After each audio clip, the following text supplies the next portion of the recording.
먼 미국 땅에서 자식들을 잘 키워내고 열심히 사신 여러분들 정말 장하십니다. 안녕하세요. 전원주입니다. 전쟁도 가난도 겪은 우리 세대는 참 눈물겨운 세월을 살았죠. 아메리칸 드림을 이루기까지 여러분들의 세월이야 어떠셨겠습니까? 건강 관련 프로그램에 출연하면서 요즘 제가 깨달은 건요, 양 한 방을 잘 결합하는 게 최고의 건강 관리라는 겁니다. 클레버 케어, 메디케어 어드밴티지 플랜 아세요? 양방과 한방의 좋은 혜택들을 쏙쏙 뽑아서 제공해주는 똘똘한 플랜이더군요. 우리 한인의 건강 문화도 이해하고 실력 있는 한국 의사와 전문의를 척척 연결해 준다니 얼마나 똘똘합니까? 이제 우리도 똘똘한 클레버 케어 플랜으로 150까지만 사십시다.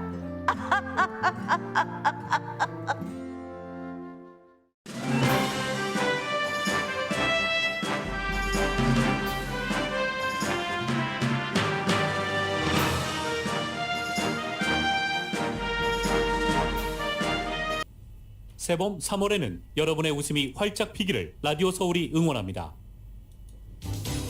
1250만 불, 1250만 불. 그 누구도 강혜신의 오늘의 미국.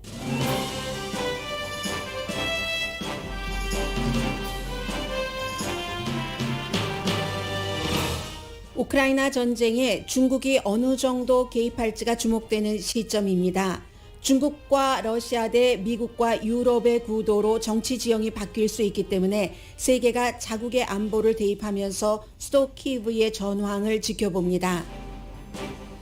러시아는 도시의 아파트먼트 공격을 늘려가고 나토 회원국인 폴란드 국경에서도 공격하며 시장들도 납치하고 러시아 꼭두각시 시장 대행을 세우기 시작했습니다. 병원 포격으로 구조됐던 임산부는 끝내 숨졌습니다. 젤렌스키 대통령은 수요일 미국 의회에서 미국 정치인을 상대로 연설합니다. 버지니아주 페어팩스 카운티의 매그넷 스쿨 입학 정책이 여전히 논란입니다. 매그넷 스쿨의 입학 사정을 바꿔서 아시안계 학생들이 차별당한다고 주장한 소송의 여파가 이어집니다.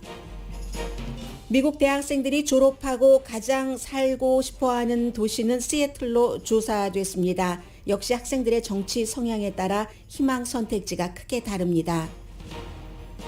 인플레이션은 당분간 진정되지 않을 것으로 전망되지만 연방준비제도는 이번 주 수요일부터 이자율을 올리기 시작할 게 거의 분명합니다. 전문가들은 많게는 올해 10번, 적게는 6번 올릴 것으로 예상합니다.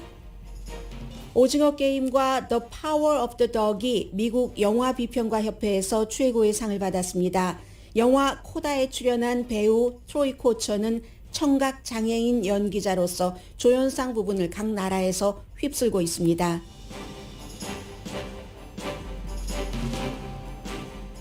여러분 안녕하십니까? 오늘의 미국 강혜신입니다. 한국전 직전에 남한과 북한은 미군과 구소련군이 있었고, 그리고 나중에 이제 전쟁이 일어나고 중공군이 북쪽에 가담을 했습니다. 지금 우크라이나에서는 구소련이 해체되고 생긴 러시아가 있고, 이 러시아가 침공했는데 중국에 자꾸 손을 내밀고 있습니다. 그리고 중국이 손을 잡을 수도 있는 중대한 순간입니다. 중국 대변인은 그런 일 없다라고 부정을 했지만 지금 미국과 영국에서 파악하기로는 러시아에서 중국에 군수 물자도 지원을 해주고 서방 세계의 경제 압박이 강하기 때문에 재정적인 지원도 요청한 것으로 알려졌습니다. 바이든의 국가안보보좌관인 잭 설리반이 이번 주에 중국 외교관을 만나서 양재치요, 미국 대사도 지내고 했었던 로마에서 만나서 경고를 주기는 준다고 합니다. 러시아를 함부로 도우면 중국도 힘들다 하는 것인데 지금 중국의 입장이 굉장히 묘합니다. 한국전에 참전할 때도 그랬었고 지금도 비슷하다고도 볼 수 있는데 처음에는 중립을 지키는 듯 적어도 보이기에는 중립을 지키는 듯 보이기를 원하는 움직임을 했습니다. 우크라이나도 주권 국가로서의 어떠한 권한이 있고 또 러시아도 권한이 있다 하면서 중국이 계속 비난한 하나의 그 국가는 미국이죠. 뭐든지 다 처음부터 끝까지 미국이 잘못해서 이렇게 됐다 하는 것을 했는데 그것은 그러면서 중간에 러시아의 침공이 강해지고 세계의 비난 역시 그에 따라서 강해지자 조금 주춤하는 것처럼 보이는데 그렇지 않아 보입니다. 러시아는 지금 중국은 러시아와는 통화를 했고 푸틴 대통령과는 그런데 젤렌스키와는 통화를 하고 있지 않습니다. 중국도 딜레마가 있죠. 당연히 러시아와도 잘 지내고 싶은 마음이 있고 유럽과도 역시 그 중국이 지금은 그 러시아보다 훨씬 강하기 때문에 한국전 때와는 반대가 되는 거죠. 그래서 유럽에 뭐 장사도 해야지 되겠고 여러 가지 그 인심을 얻는 것도 해야지 되겠고 유럽과도 잘 지내야지 되지만 그렇기 때문에 이제 시진핑의 딜레마가 있는 거죠. 현재로서는 시진핑 중국 국가주석은 러시아와 중국이 손을 잡고 미국 그리고 미국 플러스 유럽을 물리치고 등극하는 그것을 꿈꾸고 있는 것으로 세계에서는 전문가들이 서방 세계 전문가들은 그렇게 읽고 있습니다. 글쎄요. 지금 그 당시에는 예를 들어서 과거만 하더라도 소련이 막강했죠. 소련이 막강했고 중국이 좀 주니어 비슷하게 했었는데 한국전 당시도 마찬가지잖아요. 뭐 소련군이 점령하고 있었고 또 미군도 그 남한에 있었고 지금도 뭐 주둔하고 있고 하지만 그때는 중국이 주니어였는데 지금은 중국이 시니어고 그러니 우리 중국이 앞으로 세계로 나갈 때 이걸 해주면 러시아는 어떻게 할까? 이 정도를 계산하고 있는 것으로 보입니다. 그렇기 때문에 러시아가 우크라이나를 침공한 뒤에 여러 가지 그 국제적인 조약이 휴진해 하면서 자국의 방어를 한국을 포함해서 생각하고 있는 나라도 많이 있지만 한국은 하나를 더 플러스를 해야지 되는 거죠. 6.25 전후로 구소련과 중국의 손잡음 그리고 지금 미국 이런 형태로 한국은 또 하나를 생각을 해야지 될 것 같고요. 그 의미에서 우크라이나 침공은 미국에서도 지금 당연히 탑 뉴스이지만 한국 분들도 무척 열심히 지켜봐야지 될 이슈라고 생각이 됩니다. 탱크 부대가 수도 키브로 조여들고 이미 점령한 다른 도시에서는 적군이 뭐 시장도 두 군데에서 납치하고 한 군데는 이미 여성입니다. 그 러시아의 대리 시장 대행을 세워서 그 시장 대리가 지금 이상한 불온 세력이 있다. 그러니까 나에게 협조하라. 러시아에 협조하라고 하는 거예요. 그런 연설까지 했고 암살단을 피해서 키브에서 지금 러시아군 침략군을 대항해서 우크라이나 군을 지휘하는 젤렌스키 대통령은 병원에 갔습니다. 러시아군과 싸우다가 부상한 병원에 가서 훈장도 줬고요. 106명에게. 그런데 17명은 이미 전사한 군인이었습니다. 그들과 함께 사진도 찍고 하면서 아마 당신들에게 제일 그 좋은 선물은 우리가 러시아를 이기는 승리하는 그런 일 거야 하면서 부상병들에게 음식도 나눠줬고요. 또 아주 힘들게 그곳에서 병원을 떠나지 않고 치료하는 의료진들에게도 격려를 했습니다. 아주 그 쉬운 말로 God, get well 뭐 이런 표현을 하면서 젤렌스키 대통령이 병원을 다니는 모습을 보였는데 굉장히 그 미국에서도 조마조마하게 그 보고 있는데 돈과 연관된 생활면으로 보면은 지금 그 러시아를 여러 가지 경제 제재하면서 미국의 물가가 오르는 데에 그것도 또 역할을 하기 때문에 그런 면이 있고 세계 정세로 보면 오늘은 말씀드리지 못하겠습니다마는 앙겔라 머르켈 독일 총리 같은 사람이 물러난 지 몇 개월 되지 않아서 정말 최고의 지도자였다 하는 그 타이틀을 최악의 지도자였다라는 것으로 바뀐 그 칭호를 받을 수도 있습니다. 왜냐하면 앙겔라 머르켈이 독일이 아무래도 그 전쟁을 일으켰던 국가이고 하기 때문에 블라디미르 푸틴과도 평화롭게 지내야지 된다고 했고 그리고 물론 그 경제적인 이슈도 있었고 독일이 그 앙겔라 머켈 마음대로 할 수 있는 게 아니었으니까 연합정부를 구성을 했어야지만 되니까 해서 지금의 총리인 그 올라프 숄츠가 있는 사회민주당과도 다 같이 해야지 되니까 사회민주당이 또 워낙에 러시아에 가까우니까 게하르트 슈레더 같은 그런 전 총리 그렇기 때문에 어쩔 수 없었던 것은 있지만 앙겔라 머켈이 가장 중요하게 했었던 푸틴과도 평화를 지킨다 하고 평가받았던 것이 평화 협상을 할 놈하고 해야지. 정말 놈입니다. 이런 땐 악당이에요. 저럴 수가 없어요. 텔레비전을 보면은. 협상을 할 사람이랑 해야지. 아무리 국가 지도자라고 할지라도 앙겔라 머켈의 큰 실수였다 하는 이런 그 세계사적인 평가도 있고요. 또 그 전시에 용기 있는 그 지도자가 적군의 그 수도 그 침공을 눈앞에 두고 처리해야지 될 게 많은데 정말 이렇게 병원에도 가고 하는 이런 그 일들. 그리고 또 하나는 오늘 아침에 보도가 됐는데 AP통신 기자가 찍은 사진이었었죠. 그 동쪽에 그 러시아가 그 지배를 하고 있었던 그쪽 지역의 도시에서 병원을 폭파했기 때문에 산부인과에 어린이 병원도 있고 해서 들것에 실려 나온 그 산모가 정말 힘들게 다른 병원으로 옮겨서 이렇게 그 뭐 골반도 다 어떻게 되고 뭐 아무튼 너무너무 그 하반신이 많이 부상을 당했던 거예요. 이 산모가 수술을 받았는데 수술 받고 깨어나서 태아가 숨졌다 하는 소리를 듣고는 그냥 엉엉 울으면서 그런데 그 산모도 숨졌거든요. 여기서 여러분들께서 주의하셔야 될 것은 제가 어제 한국에서 가장 유명하다는 라디오 방송국의 방송을 들었습니다. 뉴스를 하는 제가 듣기에는 도저히 러시아 전문가 같이 보이지 않는 그 전문가가 그 부분을 가지고 뭐라고 얘기하냐면 그 사람은 이 산모가 숨지었다는 보도가 나오기 이전이었습니다. 그 산모가 파워 브로커였기 때문에 그 사진조차도 누군가가 일부러 조작을 해서 찍어줬을 수가 있다. 전쟁 시에는 이쪽에서나 저쪽에서나 상대방을 악으로 보이고 우리를 선으로 보이기 위해서 많은 조작을 한다 하는 형태로 보도를 했습니다. 보도라고 말하기도 그래요. 그런데 이 케이스에는 우리가 처음부터 지금까지 보고 있는데 러시아가 세계 민주주의를 위협을 하면서 무고한 시민들 빌딩 오늘도 보니까 아파트먼트 9층짜리 빌딩을 그 폭격을 하고 하는데 어쩌다가 오폭 오판이라는 것이 있을 수가 있습니다. 서방 세계에서 치르는 전쟁에서도. 그러나 서방 세계에서는 민간인 희생자를 최대로 줄이기로 하고 어쩌다가 정말 테러리스트들이 정말로 그 건물에 숨어 있는 줄 알고 했다가 그것도 피해를 최대로 줄이면서 하죠. 그의 가족들은 다 나와라 피신해라 하면서 하는데 이 사람은 무슨 교수라고 하던데 알지도 못하면서 엉터리 같은 푸틴의 메가폰으로 얘기를 하고 그 사진이 조작됐을 가능성을 강하게 시사를 했습니다.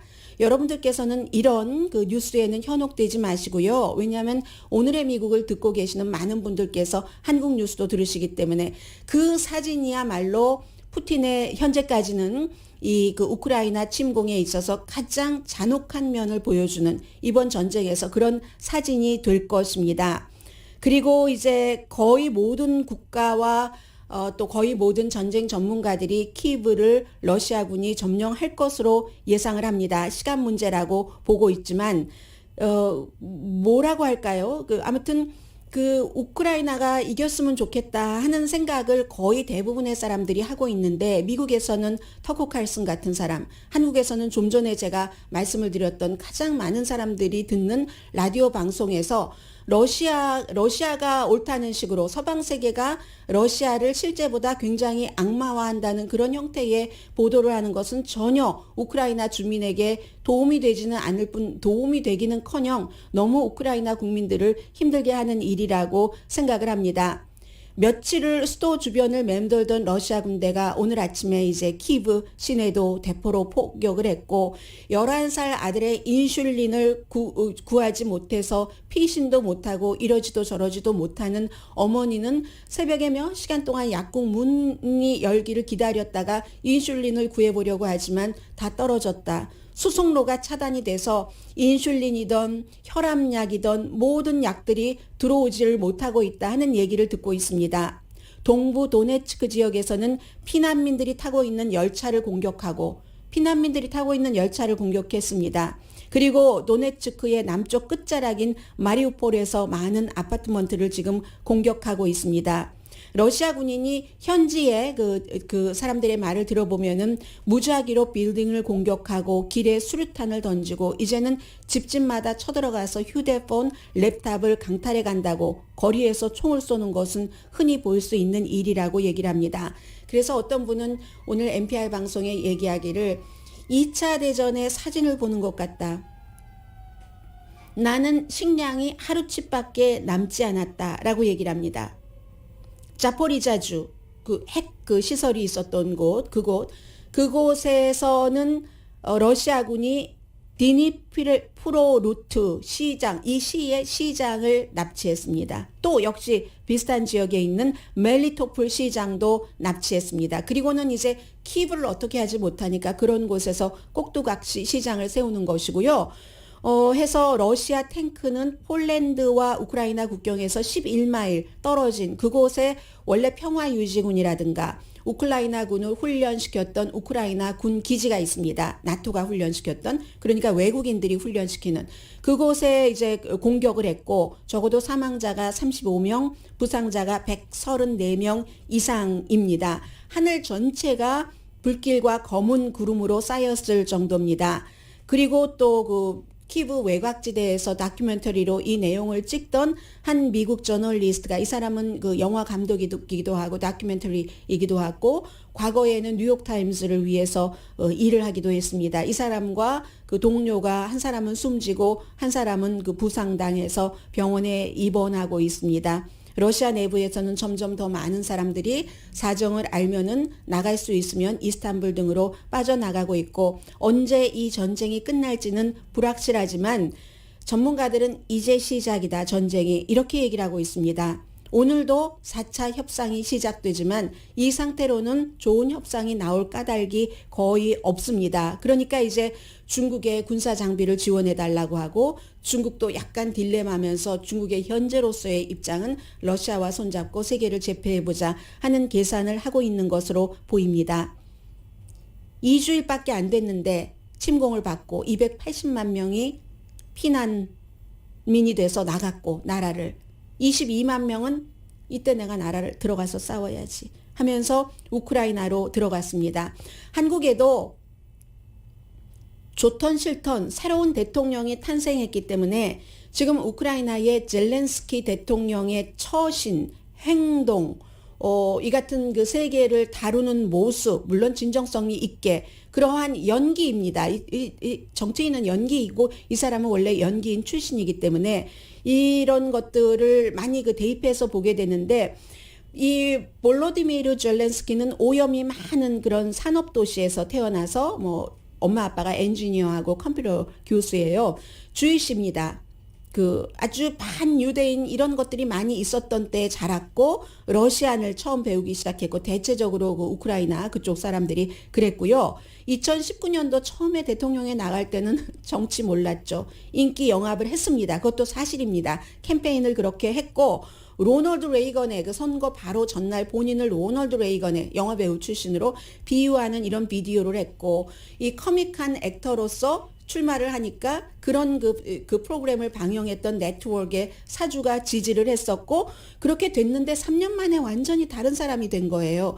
처음에는 이 사람이 대통령이 되고 나서 뭐 영국 특파원이라든가 미국 특파원이라든가 이런 사람들이 가서 보면은 좀 경량급 같아 이런 얘기도 했는데 지금은 처칠리안 피겨라고 얘기를 하죠. 처칠을 닮은 그런 인물로 자리를 잡았다. 처칠도 뭐 한때 뭐 이렇게 그러한 부분이 있었지만 2차 대전 때 흉악한 독재자에게 항복하지 않는, 양보하지 않는 그렇게 얘기를 하는데 원래 선거 캠페인을 할 때는 부정부패를 없애겠다. 그리고 러시아와 군사 분쟁을 끝내겠다. 이 두 가지를 가장 많이 내세웠는데 들어가서 뭐 부정부패 없애겠다고 하니까 의원들의 면책 특권부터 없앴습니다. 집무실에 뭐 대통령 초상화 없앴고요. 아이들 걸어놓고 이제 그만큼 이제 정말 그 순수하게 일을 해보겠다는 심정이었었고 그 본인이 얼마나 정치에 대해서 모르는지를 인정을 했었던 사람입니다. 모르니까 가르쳐 주십시오라고 얘기를 했고 무척 집중적으로 그 당시에 듣더라. 전 우크라이나 주재 유엔 대사인 존 허버스트 씨가 얘기를 한 겁니다.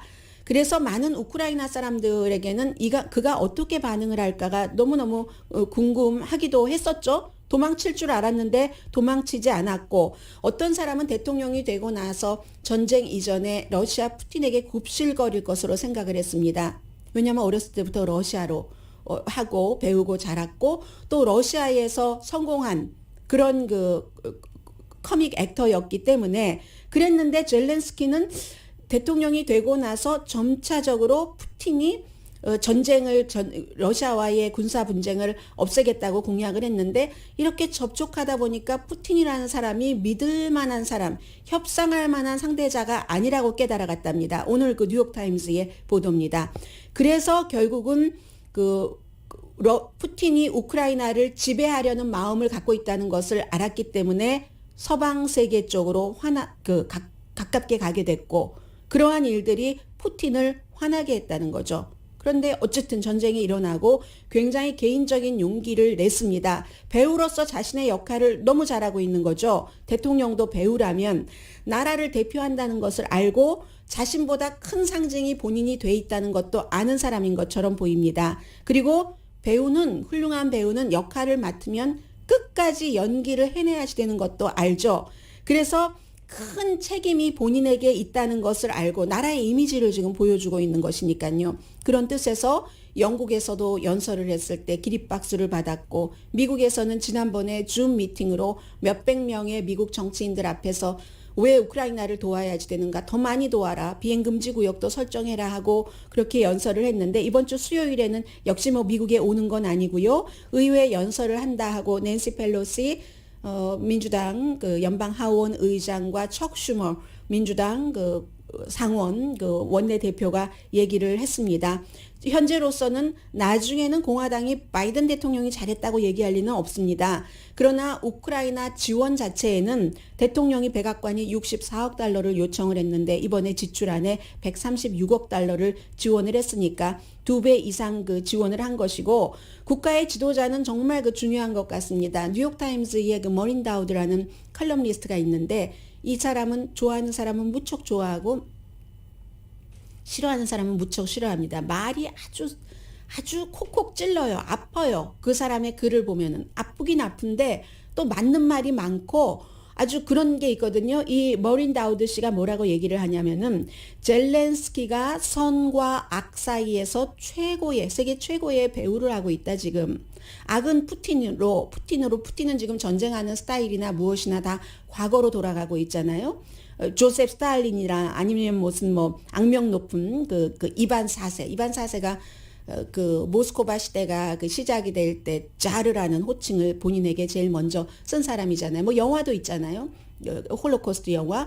그래서 이제 푸틴은 악당이고 젤렌스키는 이런 선과 악 사이에서의 최고의 배우다라고 표현을 하고 있는데 벤자민 프랭클린이 1700년대에 프랑스에 가서 미국이 독립을 하려고 하니까 좀 미국을 도와달라 하는 일을 굉장히 잘했었죠.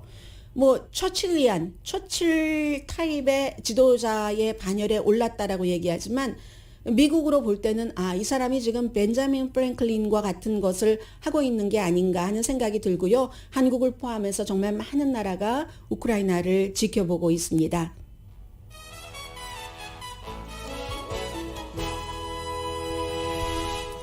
오늘의 미국은 전문가가 추천하는 이민법, 가정법 전문 제인정 종합법률 사무소, 코지다운 갤럭시 이불은 잠이 솔솔 오게 하는 기능성 거위털 이불 전문회사 코지다운, 친절하고 자세한 상담으로 절개를 최소화하는 복강경 수술 전문 장지아 외과, 매일 아침 재래식으로 직접 만드는 검정콩 생순두부 수라원 순두부, 덜마지 울세라 MRT 특별 패키지로 여러분의 아름다움을 찾아드리는 미러클 레이저 클리닉, 차원이 다른 샴푸형 흰머리 염색약 수화연을 핫세일 중인 한국 홈쇼핑 공동후원입니다.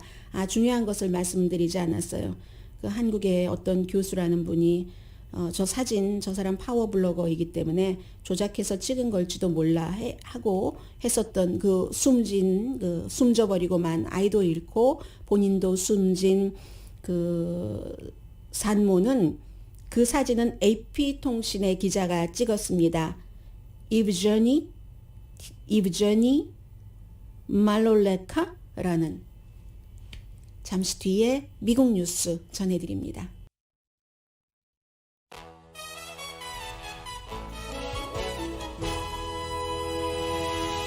라디오 서울 방송 오늘의 미국 듣고 계십니다. 네, 미국에서 많은 일들이 일어나고 있는데 요즘에 많은 일들이 별로 주목받지 못하고 있습니다. 뭐 예를 들면 의회에서 민주당 의원들이 바이든 대통령에게 기후변화 어떻게 되는 것이냐, 이거 민주당의 아젠다이기도 하고 바이든 대통령이 중요하게 생각하고 있는 이슈이기도 하는데 바이든 대통령이 지금 기후변화에 대해서 열심히 일할 그럴 만한 시간이 없잖아요.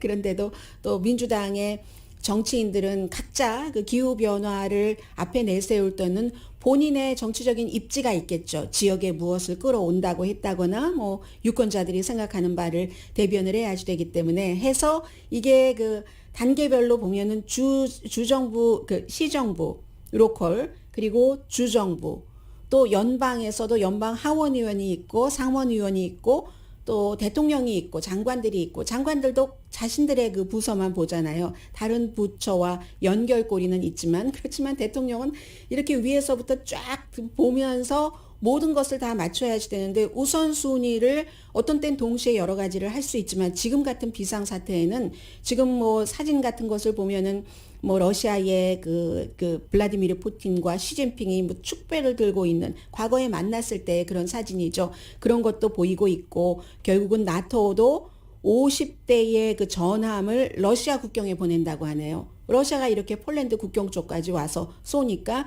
나토도 이렇게 될 때 걱정되는 겁니다. 바이든 대통령도 피하고 싶어하는 정말 3차 대전.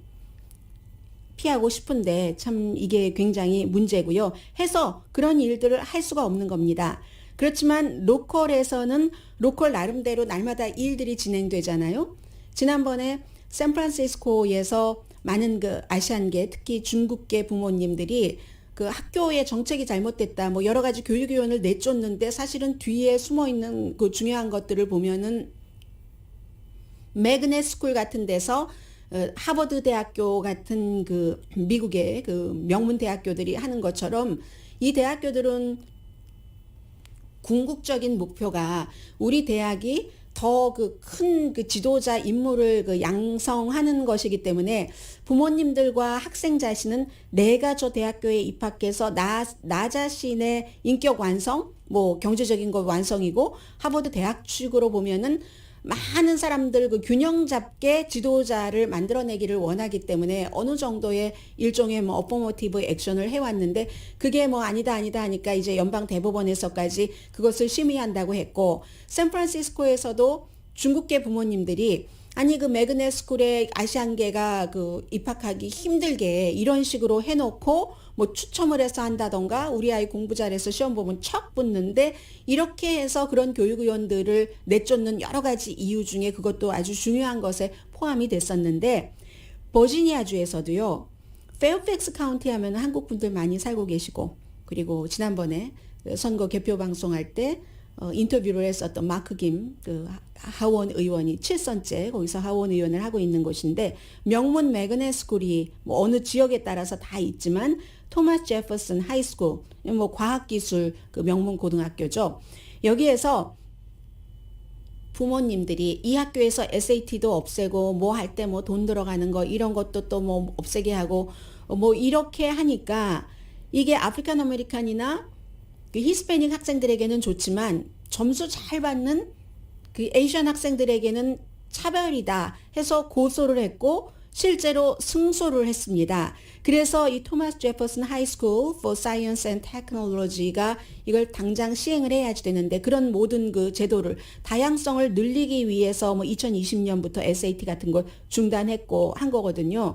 그랬는데 이것을 그 지난달인가요? 그 판사가 아니다. 그건 안 된다. 아시아계의 차별이다 했습니다. 경제적인 것 그리고 이 학생이 얼마나 어려운 집안에서 자라났는가 하는 것을 봐서 한국 분들 가운데서도 자녀분들이 그렇게 명문대학교를 갈 때 그런 형태로 도움을 받으신 가정도 있을 겁니다. 엄마 아빠가 이민 와서 또 뭐 엄마 아빠 중에 누구 한 사람이 아프고 그러니까 뭐 그 다른 그 배우자가 돌봐야지 돼서 돈도 못 벌고 우리는 뭐 그 푸드뱅크에서 주는 음식을 먹었고 학원이라고는 학원 바람도 못 쐬어봤고 뭐 이런 형태로 쭉 뭐 에세이 같은 거 쓰고 공부 웬만큼 하고 하면은 받아줄 수도 있잖아요. 그런 형태로 버지니아주 이 과학고등학교에서도 뭐 히스패닉이라든가 흑인 학생들을 받았었는데 아시안계 부모님들 입장으로서는 또 충분히 이해가 되는 그런 부분입니다. 학교는 전체를 보고 아시안 부모님들은 우리 자식들을 보는 거고 해서 이제 그렇게 해서 실제적으로 전체적으로 아시안계 학생들이 이 매그넷 스쿨의 74%였던 게 54%로 20%가 줄어들었고 흑인과 히스패닉계는 뭐 늘어났어요. 뭐 7% 이 정도 늘어났거든요. 페어팩스 카운티의 전체적인 인구비를 보면은 아시안계가 많죠. 20.1%, 흑인이 10.6%, 히스패닉계가 16.5%, 나머지는 물론 백인이겠고요. 그런데 전체 인구의 20.1%가 아시안계 학생인데 이 학교, 명문학교의 74%가 전에는 아시안계였기 때문에 여러 가지를 인종성인 다양성을 사회적인 그런 것과 고려해서 했었는데 이게 결국은 그냥 시행을 하라고 판결이 났고 그러니까 한쪽에서 학교 쪽에서 시행을 하기는 하는데 시행 기간을 조금 줄여주십시오. 우리가 다음부터 당장 시행하기는 준비가 너무 안 됐습니다. 했더니 이 그 판사는 원래 이 판결을 한 판사예요. 뭐 모자라긴 뭐가 모자라. 시간 그 정도면 충분하구만 하고 그대로 시행해라 하고 이제 다시 명령을 내렸습니다. 이 부분은 이제 샌프란시스코에서 버지니아주의 페어팩스 카운티뿐만이 아니라 에이시안들이 살고 있는 많은 지역에서 일어나는 그 문제이기도 하고 해서 이제 그 중간 선거에도 영향력을 충분히 미칠 수 있는 그런 이슈이기도 합니다. 그리고 대학생 말씀을 드리면요. 악시오스하고 Generation Lab Next Cities Index라는 악시오스가 여론조사 기구와 같이 조사를 했더니 악시오스는 요즘 굉장히 인기가 있습니다.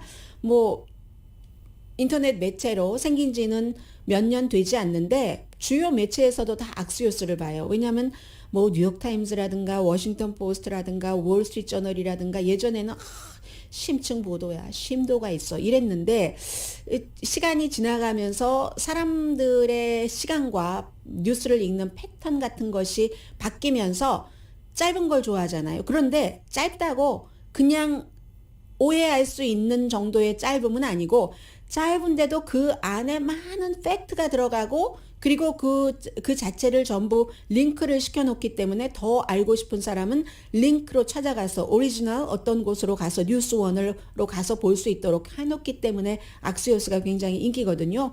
지난주인가 뉴욕타임스도 악시오스가 왜 이렇게 인기인가 하면서 그 보도를 했던데 아무튼 악시오스의 여론조사 결과입니다. 대학생들에게 졸업하면 어디서 살고 싶으세요? 하고 물어봤습니다. 21명을 대상으로 긴 기간 동안 했네요. 지난해 11월 18일부터 올해 2월 14일까지 했더니 넘버 1 시애틀 네, 에메랄드 시티 젊은이의 도시 테크놀로지도 그렇고 기후도 나이 드신 분은 좀 싫어하실 수도 있지만 좀 춥기도 하고 스산하기도 하고 을씨년스럽기도 하고 그렇지만 젊은이들은 무디하잖아요. 무디 해서 또 그린 에너지 음악, 미술, 이런 것들, 뭔가 미래와 함께 나가는 것 같은 느낌이요. 그래서 시애틀이라고 거의 반은 아니네요. 반은 아니지만 많은 제일 넘버 1이고, 그리고 넘버 2가 뉴욕, 넘버 3 로스앤젤레스, 넘버 4가 덴버고, 5가 보스턴이었습니다. 다 도시인데 덴버가 제일 덜 도시스럽네요. 해서 시애틀이 뉴욕과 로스앤젤레스를 제치고 젊은이들은 가장 내가 졸업하면 가서 일하면서 살고 싶은 도시다라고 했는데 반은요. 대학생의 반은 나 졸업하면 집 있는 데로 안 갈 거야. 1072명이 그렇게 답변을 했고 4명 가운데 1명 25%만 나 집 있는 데로 가고 싶어 라고 얘기를 했습니다. 그리고 일하고 싶은 분야 이건 이제 전망과 똑같은 거죠. 미래의 일자리의 전망, 헬스케어, 교육, 연구, 테크놀로지, 당에 따른 차이가 있었습니다. 공화당 젊은 그 대학생들은 텍사스주 어스틴으로 가고 싶다. 민주당에서는 여기가 가고 싶은 탑 15에 속하지 않습니다. 민주당 젊은 대학생들은 뉴욕을 가고 싶다. 역시 공화당에선 탑 15에 속하지 않습니다. 그리고 민주당 학생들이 더 집으로부터 멀리 떠나고 싶어 하네요. 54%, 공화당은 41%. 시애틀은 대신에 무당파가 많은 거예요. 그럼 텍사스의 어스틴은 이 넘버 5 안에는 속하지 않았지만 공화당 젊은이는 가장 가고 싶어 하는 곳이라고 했고, 시애틀은 무당파, 더 자유를 누리고 이것도 저것도 속하지 않는 뭐 그런 리버럴한 거 있잖아요. 진보 자체 해서 그렇습니다. 해서 이 그 팬데믹 이후에 리모트 일하는 거, 집이 아니라 이제 멀리서 일하는 것이 있기 때문에 뭐 가족 가까이에서 일하겠어. 이런 것은 그런데 모든 직업에 맞진 않잖아요. IT 분야는 맞는데 예를 들어서 테라피스트 같은 경우는 나도 그랬으면 좋겠어 하지만 그게 불가능하잖아요.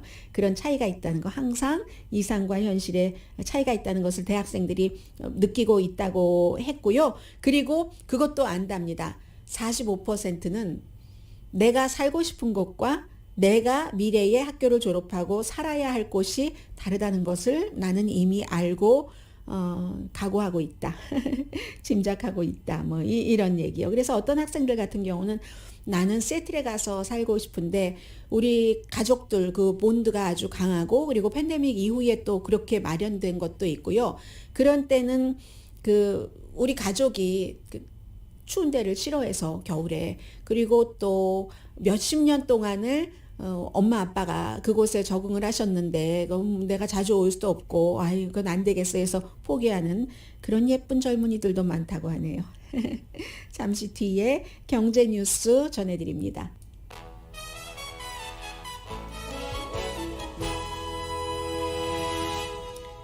라디오 서울 방송 오늘의 미국 듣고 계십니다.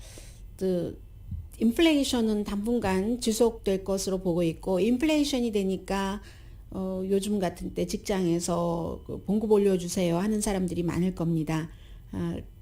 그렇죠? 고용주 분들은 물가가 너무 올라서 이것 가지고는 안 되겠는데요 하면은, 이 고용주 분들은, 스몰 비즈니스를 하시는 분들은 특히 이제 최저임금도 오르고 해서 그 물가가 오르는 것은 고용주도 마찬가지이긴 하죠. 원료, 재료값이 식당이나 무엇이든지 다 오르기 때문에. 그럼에도 불구하고 그 직원을 놓치고 싶지 않으면 올려줄 수밖에 없습니다. 많이는 아니더라도 어느 정도 성의 표시를 해야지. 그래야 또 그 직원도 말할 때 쉽게 쑥쑥 하는 건 아니잖아요. 봉급 올려달라는 말을 어렵게 했을 텐데, 더군다나 아주 점잖은 직원이 어렵게 했을 때는 어느 정도 올려줘야지 되고, 그러면 이것을 고용주는 어떻게 할까요? 어떤 형태로든 상품이 됐던 서비스가 됐던 물건값을 올릴 수밖에 없겠죠. 본인이 손해본다 아니면 전보다 덜 본다 하고 각오하기 전에는 거의가 이제 물건값을 어떤 형태로 올린다던가 아니면 양을 줄인다던가 아니면 양도 줄이고 물건도 올리고 하는 사람도 있어요. 그런데 그런 분들은 많지 않겠지만 이게 악순환이 되는 거죠. 그러면 또 물가가 또 오르고 해서 반복해서 인플레이션은 여러 가지 이유로 당분간은 지속될 것 같은데, 그럼에도 불구하고 내일 모레 연방준비제도에서 0.25%포인트 기준금리를 올릴 것으로 거의 모든 전문가들이 확신을 하고 있습니다. 참 인플레이션이 12월 달에도 1월 달에도 2월 달에도 겨울인데도 계속 올라갔고 물가가 상승됐고 거의 8%, 그리고 실업률은 4%보다 조금 아래, 이 상황에서 0.25%포인트를 올려서 물가 인상을 좀 막아본다. 집값 인상도 좀 막아보고, 빌리는데 돈 많이 줘야지 되니까. 그런데 0.25%는 사실 아기 코끼리의 걸음마잖아요. 시작인 거죠. 정말로 시작인 건데, 전문가들이 예상하기는 올해 많으면, 만약에 그 목표 자체는, 연준의 목표 자체는 2.25%라고 하니까, 그러면 10번 올려야 되는 거네요. 올해 올해 그걸 완성을 하려면 목표치가 그렇다니까 10번을 올려야지 되는데 10번 올리면 지금 3월 중순인데 매달 올리고도 더 올려야지 되는 거잖아요. 그래서 아마 대부분의 전문가들은 올해 한 6번쯤 올리지 않을까. 그리고 나머지는 내년으로 미루지 않을까. 그러나 그러한 모든 것들은 또 돌발 변수, 전쟁, 경제의 상태에 따라서 달라질 수 있을 것은 말씀을 드리고요. 현재로서는 한 번에 0.25%포인트씩, 그러니까 과거에 했었던 것처럼 0.5% 아니고 그렇게 올릴 것으로 전망들을 하고 있고, 내일 모레 발표할 것 가운데 중요한 것은 뭐 이자율 올린다 하면은 그럴 줄 알았어 하고 증권시장은 그러한 내용을 반영하진 않을 겁니다. 다만 연준에서 지난번 공개시장위원회 때 하고 나서 뭔가 경제에 대해서 전망을 얘기를 했는데 이번에는 어떻게 얘기를 할까? 이 점에 굉장히 주목을 하겠죠. 그리고 뭐 세계에서 지금은 뭐 내노라 하는 업체, 브랜드, 우리가 흔히 알고 있는 그런 브랜드는 미국이건 뭐 프랑스건 영국이건 전부 러시아와의 관계를 일단 끊고 러시아에서 영업을 중단하고 있는데, 코크 브라더스, 코크 인더스트리는 러시아와 계속 사업을 이어간다고 하네요. 아주 그 강한 그 공화당, 지금 이제 찰스 코크가 주로 맡아서 하고 있는데, 코크 브라더스는 어쨌든 그래서 주목이 되는 거죠. 오히려 거의 모든 매체를 보면 뭐 코카콜라, 뭐 맥도널드, 자라, 뭐 이키아 이런 식으로 뭐 금융업계도 전부 거의가 러시아와 우크라이나 침공 때문에 아니야 하는데 코크 브라더스, 코크 업체는 지금 하고 있답니다. 그리고 또 이 코비드 19은요, 버락 오바마 전 대통령이 양성이라고 트윗을 했잖아요. 이렇게 본인이 트윗으로 밝힐 수 있을 정도로 이 코비드 19은 이제 어떠한 오명이라든가 이런 건 아니에요. 이 버락 오바마 전 대통령 60세고요.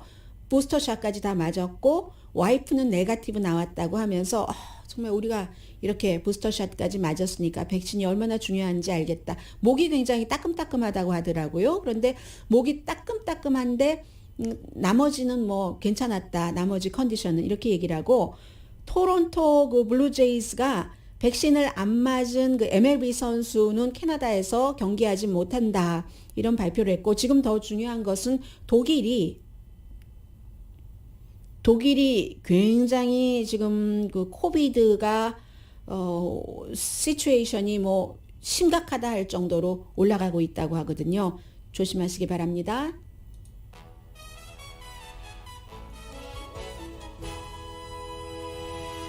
라디오 서울 방송 오늘의 미국 듣고 계십니다. 네, 여러분들께서 지금 보실 수 있는 영화가 무척 많은데요. 우선 오징어 게임부터 말씀드리면, 지난번에 그 우크라이나 침공 때문에 오징어 게임이 큰 상을 받는 것도 보도해드리지 못했는데, 어제는 미국 그 영화 비평가 협회에서 외국어 시리즈에서 이제 베스트 상을 받았고, 이정재 씨가 주연상을 받았습니다. 같은 그 시상식에서 영화 그 파워 오브 더 덕이 지금 같아서는 아카데미 시상식에서도 받을 것 같아요. 영국의 아카데미 작품상, 브리티쉬 아카데미 필름 어워즈에서 작품상 받았고, 그리고 감독상 받았기 때문에 이 그 제인 캠피언 감독은 뉴질랜드 태생의 여성 감독이잖아요. 지난해에 노매들랜드 그 클로이 자오 중국계 30대 젊은 감독, 그리고 하드워커 캐틀린 비그로 여성 감독에 이어서 세 번째 여성 감독이 되고요. 1920년대의 그 몬타나 목장에서의 그 여러 가지 뭐 서부죠. 그리고 남자 배우는 윌 스미스에게 졌어요. 세레나 윌리엄스하고 그 비너스 윌리엄스, 그 아버지 역할을 킹 그 리처드에서 맡았었던 그랬고, 드라이빙 마이 카는 영어가 아닌 그런 그 상을 받았네요. 영국의 아카데미에서는. 아무튼 이 정도를 일단 그 말씀드리고요. 요즘은 영화를 극장에 안 가도 볼 수 있는 영화들이 굉장히 많기 때문에요. 오늘의 미국은 전문가가 추천하는 이민법, 가정법 전문 제인정 종합법률사무소 코지다운 갤럭시 이불은 잠이 쏠쏠 오게 하는 기능성 거위털 이불, 거위털 이불 전문회사 코지다운, 친절하고 자세한 상담으로 절개를 최소화하는 복강경 수술 전문 장지아 외과, 매일 아침 재래식으로 직접 만드는 검정콩 생순두부 수라원 순두부, 덜마지 울세라 MRT 특별 패키지로 여러분의 아름다움을 찾아드리는 미러클 레이저 클리닉, 차원이 다른 샴푸형 흰머리 염색약 수화연을 핫세일 중인 한국 홈쇼핑 공동 후원이었습니다. 10시에 좋은 아침, 좋은 하루 방송됩니다. 저는요, 어제 그 시상식에서 그 뮤직 드라마인 코다도 뭐 뜻이 있는 거잖아요. 시각장애인에 관한.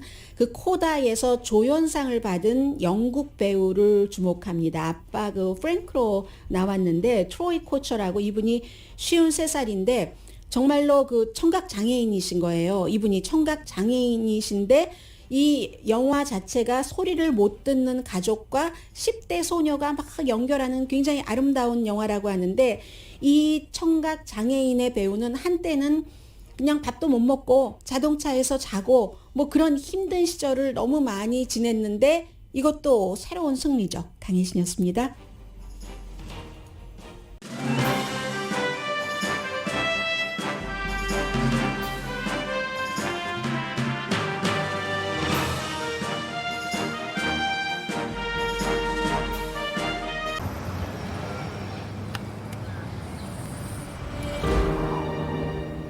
아직 쓰여지지 않은 스토리. 그 스토리를 완성하기 위해서는 새로운 아이디어를 찾아 움직여야 합니다. 우리의 움직임, 그것은 차세대 전동화 차량을 만드는 것입니다. 당신의 새로운 영감을 찾아서